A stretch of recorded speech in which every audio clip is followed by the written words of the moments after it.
Hi, everyone. Welcome to Astrologer Climate Witness tonight. I'm going to be focusing on the newly started energy of Saturn in Pisces. Saturn just ingressed into Pisces on the 7th, this past Tuesday. This is going to be a very interesting time, 2.5 years. Number one, I wanted to bring up the effects that this will have on the United States. The United States has Pisces in its third house. It doesn't rule the third house. Aquarius does. Pisces is intercepted. I don't do that whole sign stuff. Sorry. So with the interception of Pisces, the tendency for the nation is to have a very difficult time expressing the qualities of Pisces, especially in the way that the country handles communication. And since we've been having Neptune transiting through its own sign of Pisces since 2011, we have been experiencing a very difficult time in our ability to determine or to handle our cognitive thinking processes as a nation. That's the third house. As most astrologers here, you'll realize that that third house being significant in regards to how information is processed and how it is given out. The Pisces influence being difficult for the United States in the first place has been even more unclear and mystical or outright, wrong since 2011. It's Neptune transiting this house has brought out more of this tendency for this nation to purposely use propaganda to have its elite, well, I hate to use the word elite, have the power structures cover everything with a veil so that people cannot see what's really happening. And if you have been watching the news lately, it's now become even more clear, just very recently, how the chickens are coming home to roost for those who have been purposely misguiding and outright lying to the public. I'm not going to name any names here, but if you've been paying attention, you know what I'm talking about. So with Saturn, the planet of karma, and the planet of let's get frickin' real in the third house, it's bringing about the hard truths that were being covered up with the Neptune influence that's been here for a long time now. So propaganda being the latest for like a decade or more method of distributing information is now being replaced by the hard-nosed, grinding truth of Saturn. So, does that mean that the whole Neptune through the third house in Pisces has been negative? No. I think that the one side, the positive side, as I've always said, there's always the positive, always the negative. The positives of it have been that people might be able to now realize what to do about information that they get. I'm hoping that this Saturn will clarify and teach people that you always have to look under the veil to find out what's going on. So what does that mean? I don't like to use vague terms. Uh, I like to say that means read. That means do a research, and not just on YouTube or TikTok. Get some real books, get some real articles, anything from, finding out about the budget. You can look up, go online, and you can look up how any one particular senator or person in Congress has voted on any one bill. You can look that up and see. From what they say in very mystical or, vague terms, they could say anything they want about a particular issue. But if you look at how they voted, that's telling you where they really stand on an issue. So I learned that a long time ago. I was still in my 20s, and I went to the library.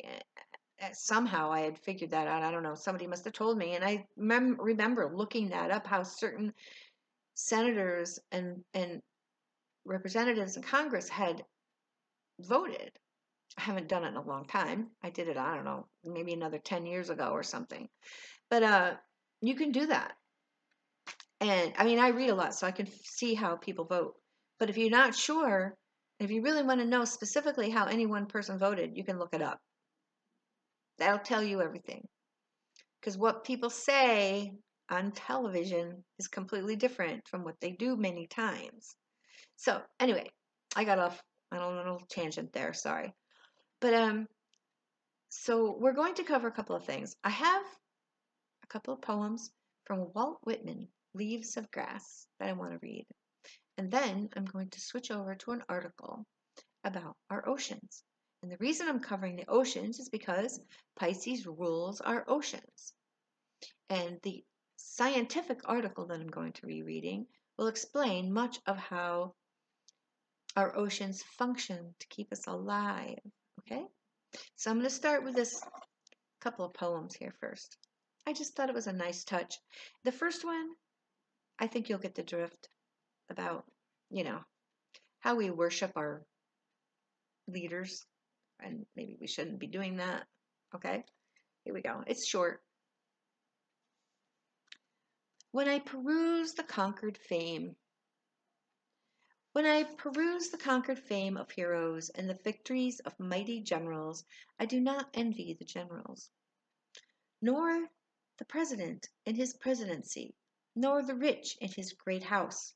But when I hear of the brotherhood of lovers, how it was with them, how together through life, through dangers, odium, unchanging, long and long, through youth and through middle and old age, how unfaltering, how affectionate and faithful they were, then I am pensive. I hastily walk away, filled with the bitterest of envy.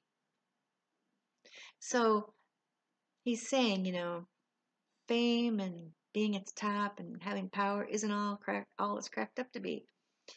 Especially when you're at the top, you have a lot of enemies. I mean, in this day and age, especially, how could you not, right? Not that it should be that way, but it's the reality we live in. So what he's talking about here when he says, but when I hear the brotherhood of lovers, how it was with them, and if he's not I don't think he's necessarily talking about gay people. I think he's talking about the love established, and yes, between soldiers in war and, even freedom fighters or climate activists, how they work together and they cooperate and they collaborate, how they form and forge their relationships through hardship and hard work and ups and downs, right? Wins and losses. That's what he's talking about. So don't idolize That's a very Piscean thing to do. Do not idolize those with power.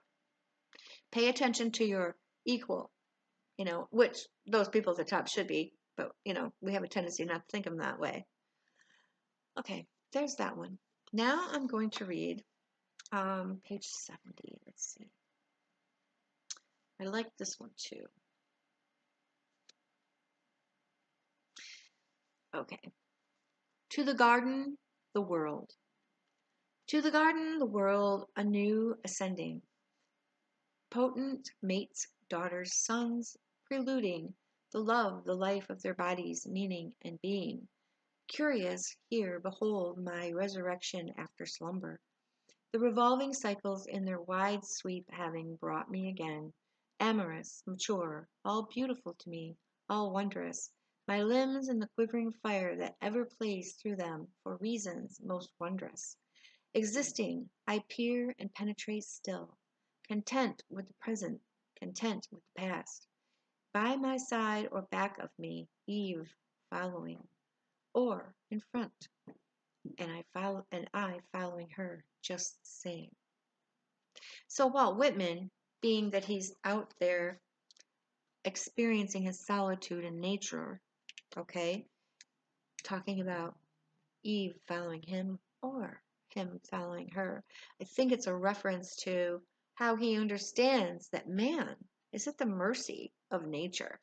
He might think at times that he's in the lead, but in the long run, Mother Nature has the upper hand.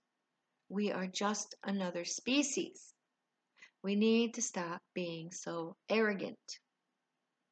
We need to stop anthropomorphizing, which is something I just did, but at least I know I'm doing it when I talk about Mother Nature. In other words, making ecological systems and etc. seeming to be humanized, like they're thinking as, conscious entities. Do we know that they're doing that? No, not necessarily, but, I do think that, as I've brought up before, that systems on the planet and the planet itself is made up of extremely potent systems that work together, consciously or not, and that is a whole larger system. So it's systems within systems within systems. Even our bodies are systems within systems within systems. And we need to keep this in mind. Okay. That's pretty good for now. I'm going to go ahead and read the article that I had picked out.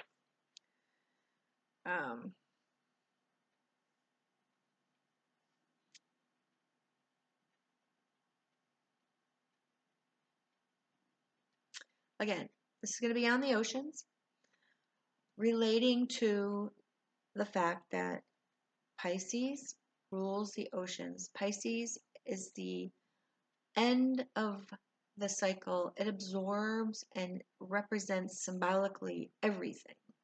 It is otherworldly in the fact that it represents the network of all the systems, both those we can see and those we cannot see. Okay? And part of the problem with people understanding climate change, or not understanding it, is the fact that it's not just about storms and drought and flood. There's systems that are happening that are getting disrupted, seriously disrupted, that we cannot see, that we're not aware of because we're not scientists.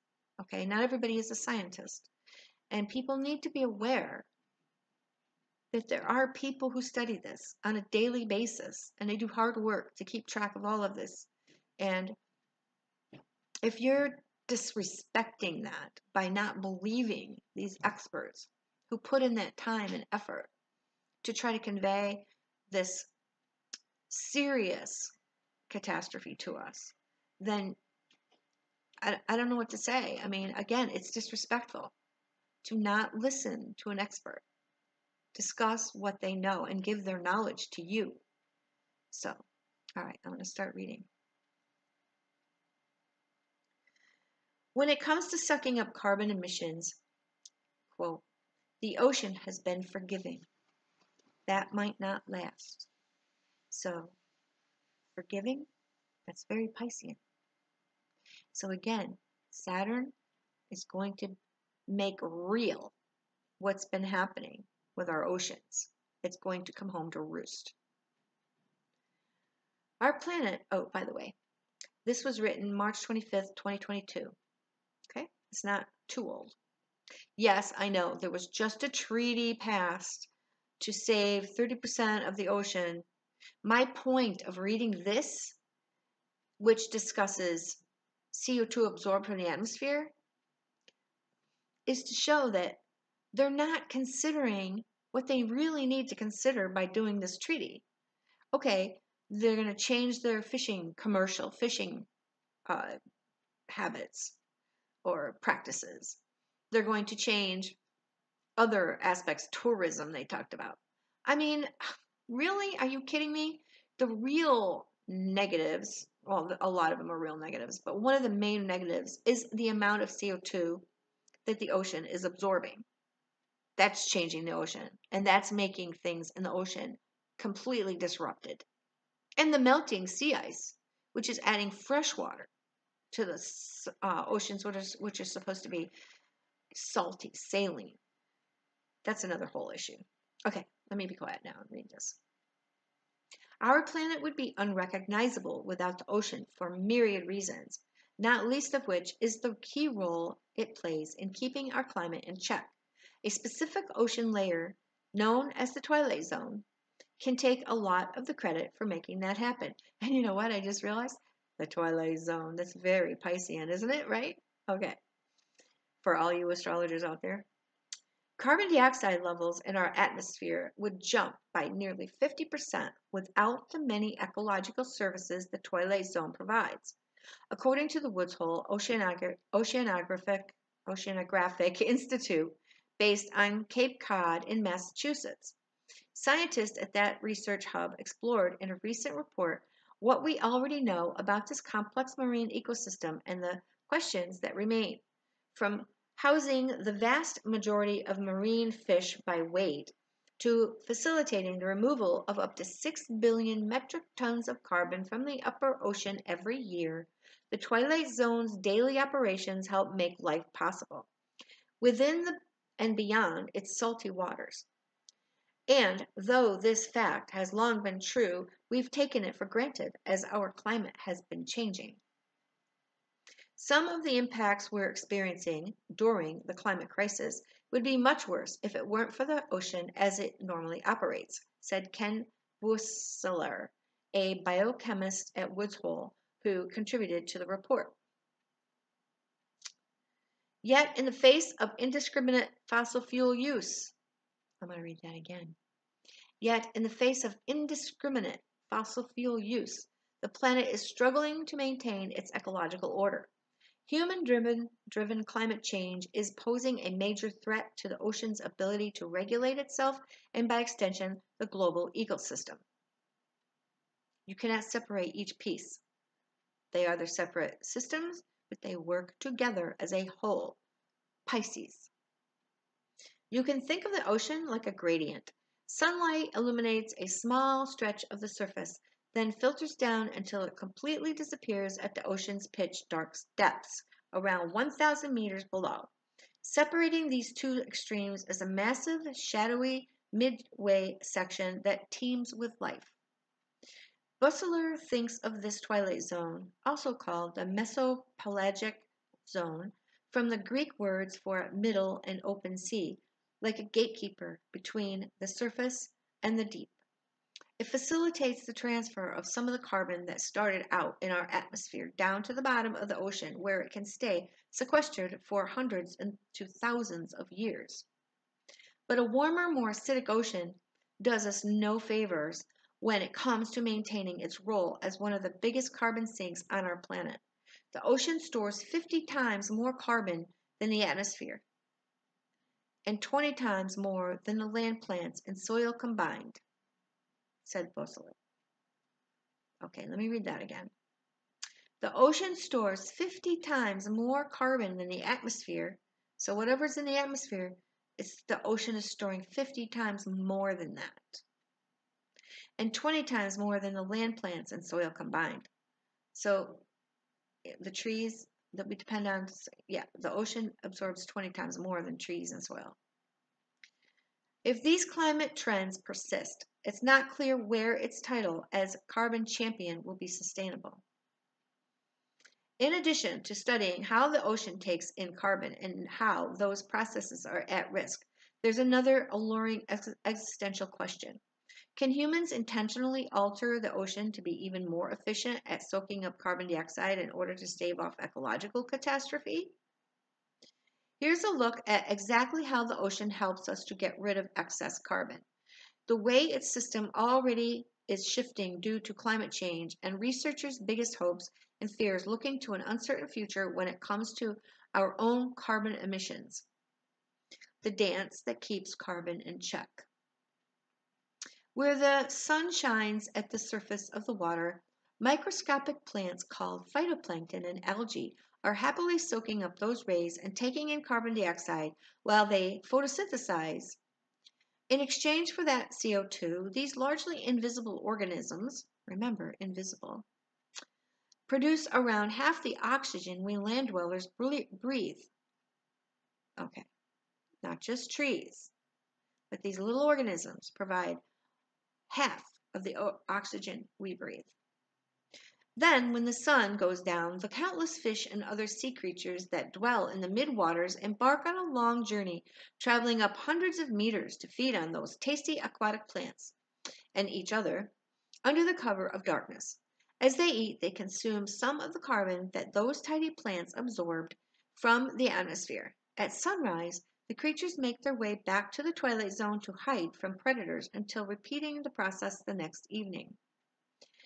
It is this huge coordinated dance that all of these organisms go on every single day. That was quotes by Morgan Raven, an organic geochemist and geobiologist at University of California, Santa Barbara.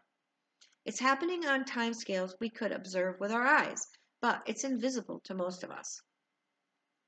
When those small fish poop, or when their bigger predators poop, that waste contains some of the carbon captured by the plants. So too do the decaying bodies of any sea creatures. Meanwhile, some of the percentage of the microscopic plant life that thrives at the surface dies and sinks fairly quickly through the water column, Raven said. These tiny particles combine with other organic materials plus little pieces of rocks and shells to form what researchers call marine snow, and for good reason. This amalgamation of particulate ocean waste strongly resembles snow falling on a winter night.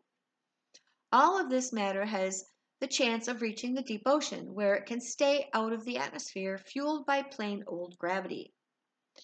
Through the eyes of a robotic explorer on the seafloor, marine snow looks like primordial soup coming down on you, Raven recalled. And don't we refer to Pisces as the primordial beginning, like where everything began, the beginning and the end, the alpha and omega, and the omega. We came from the ocean, okay? Very Pisces. It's just flecks of carbon from basically the atmosphere maybe a week ago that got turned into something alive that's sinking to the seafloor, she added. And if it gets into the mud, it could be in a rock for millions of years. A connection between our present and a much larger geologic timescale. You know, if we start thinking in geologic timescales, which many times astrologers do that, you know, when we go back and we think of time, that's many times what some astrologers do. The daily twilight zone commute, known as the migrant pump in the report, plus the gravitational pump fueled by marine snow, are two of the ways the ocean transfers carbon. There's also the mixing pump, which is fueled by specific events like winter storms that help push carbon from the surface to the depths through the processes of physical mixing, Bustler said. Given the vastness of the global oceans, it's difficult to get a clear idea of what's going on across its depths. Bustler emphasized that science have a lot. that scientists have a lot of outstanding questions in terms of how exactly these pumps operate and just what portion of the carbon actually makes it to the bottom of the ocean without getting eaten or soaked back into the water as carbon dioxide expelled by respirating fish along the way. An estimated 90% of the particulate carbon gets consumed on its trip through the water column, depending on location and time of year. Carbon dioxide gets locked and stored in marine waters another way in the form of dissolved inorganic carbon, but that capability may diminish due to the very thing this process has helped protect against: a changing ocean in a warming world. The key to dissolving carbon dioxide is temperature. Cold water is better at dissolving and absorbing gases like CO2 compared to warmer water, which is why a large amount of it gets dissolved in the ocean's chilliest waters, according to the report. When that heavy water sinks to the deep ocean, large portions of the CO2 can be stored for a long time. But as the ocean continues to warm like the rest of the planet, its waters are projected to become less efficient at taking in carbon dioxide and even release it back into the atmosphere more rapidly. The more CO2 the oceans take up, the more acidic its waters become. After years of working overtime to take in some of the excess CO2 we put in the atmosphere, ocean acidification has already increased 30% compared to pre-industrial levels, according to the report, and could increase an additional 100% by 2100.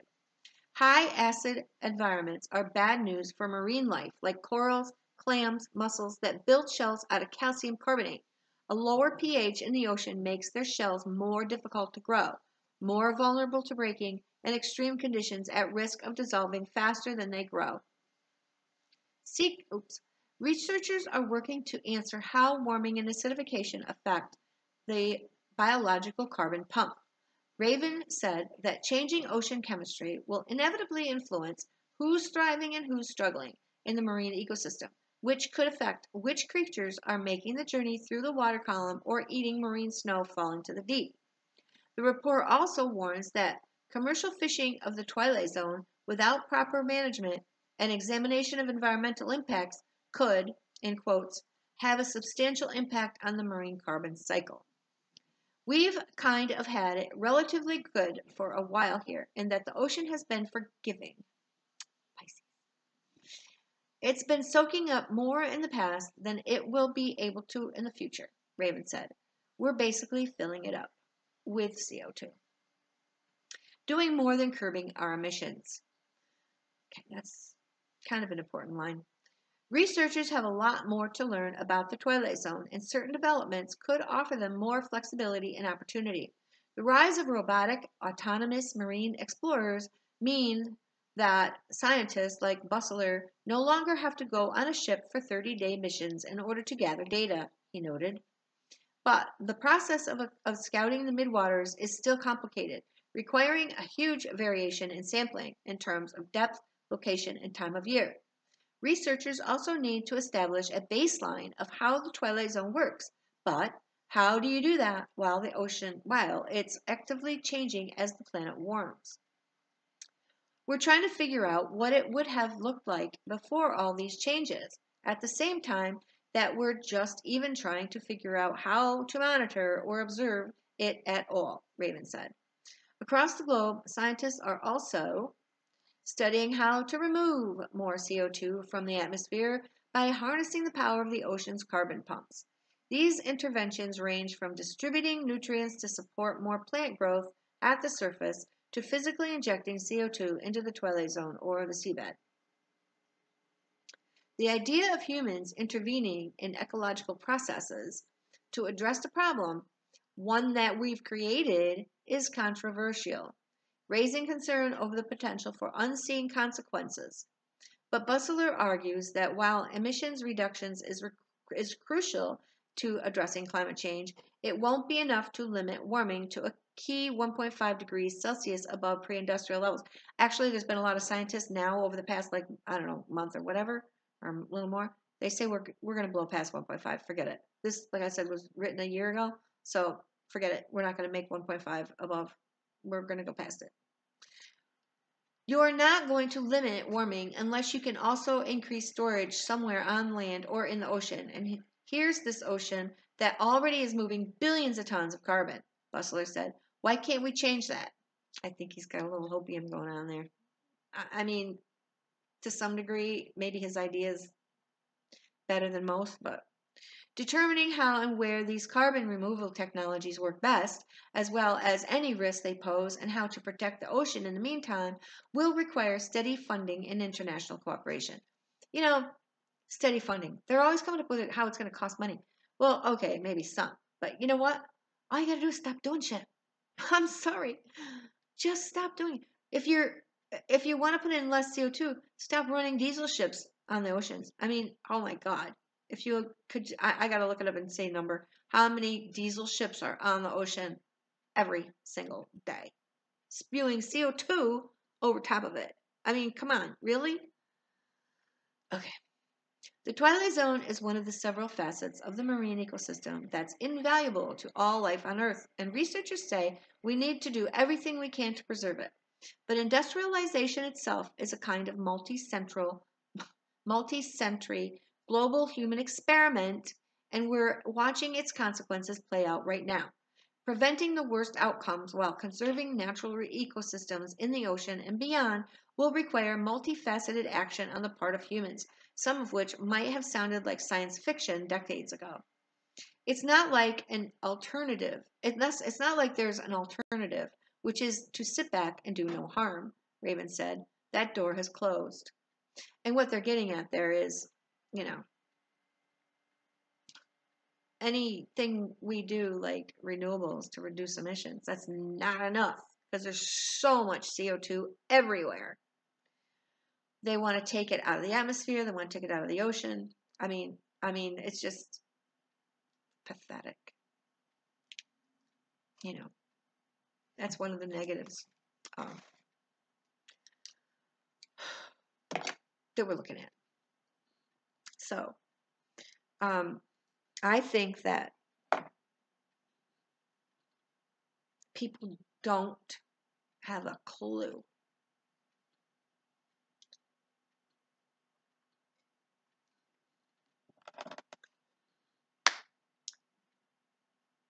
Third house, education, elementary education. That's what it rules. One of the things, okay? Concrete cognitive thinking. Did we teach our kids in elementary school and up through high school about the real specifics of climate change, biodiversity loss, ecological health? No, not really. We had a couple projects. We saw save the rainforest. We didn't teach them what that meant. That meant don't buy new furniture. It's all made from cut down trees that were sent to China on a diesel ship and sent back to the United States as furniture. Oh my God. Really? I mean, there's specifics behind all the vague words. That's just like a lot of, okay, I'm not really trying to be really picky here, pick on people, but when you're talking astrology, sometimes people are like, oh, hope and light and love. And there's real action behind that. Real practical things to do that you need to do. Like Saturn and Pisces, if you want to help people because you love people, you need to do things. You need to get involved with soup kitchens, or you need to start, I don't know, anything along those lines. Do something. If you know people that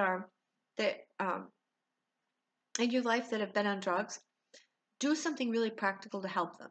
You know, if they're getting off them, if they're give some real support. You know, don't say, oh, you know, you're so great because you're doing this and congratulations and this is wonderful. You have to be there. You have to really physically like be there to help keep them knowing that people are grasping what they went through to get off this. I mean, Pisces is a drugs, Neptune, Pisces, it's all intermixed because it's like that escapism, one of the negatives of Pisces. You know, people want to escape reality. Well, Saturn going through Pisces, reality is going to hit you upside the head. Um, so it is not really something that people can escape from now. There's not going to be any escape now. That's one of the things, especially in the United States, with it going through the third house. We're not going to be able to escape our past behaviors in regards to the ocean, in regards to the drug problem in the United States. We either have to, what's that saying? Or get it off the pot, you know? Like real down to earth, practical, but Piscean oriented actions. So structure programs to help people on drugs. Structure, I don't know, a secret CIA thing to go down and take care of all the cartels. But it's also, you know, I just heard on NPR the other day, so many guns coming from the United States, going across the border down into Mexico, where the cartels are buying all the guns. You know, we had that news item where the people were, you know, got caught in the middle of some drug showdown or whatever. I mean, with the guns that are available all over the place. I mean, that I didn't get to hear that whole story, but I should look that up. This whole thing about the guns going down and the drugs coming back. I've got something that I learned a long time ago about that, but I just heard it on NPR. Like, we're not helping the situations because gun manufacturers are making hand over fist of money. It's like coming out their ears, it's coming out every pore of their body. Money from the gun sales, weapon sales. Are you kidding me? Anyways, I'm getting a little carried away here, so I think I will end it for tonight. I hope you enjoyed this, but start looking up Saturn and Pisces and realize that all rainbows and butterflies. Now you're going to have to grow a butterfly bush out there for the butterflies to come to, okay? Or, you know, get real about what you believe, your beliefs. It can't just be in your head. You can't just espouse it out of your mouth. You got to do it. You got to structure it, okay? Something that you structure.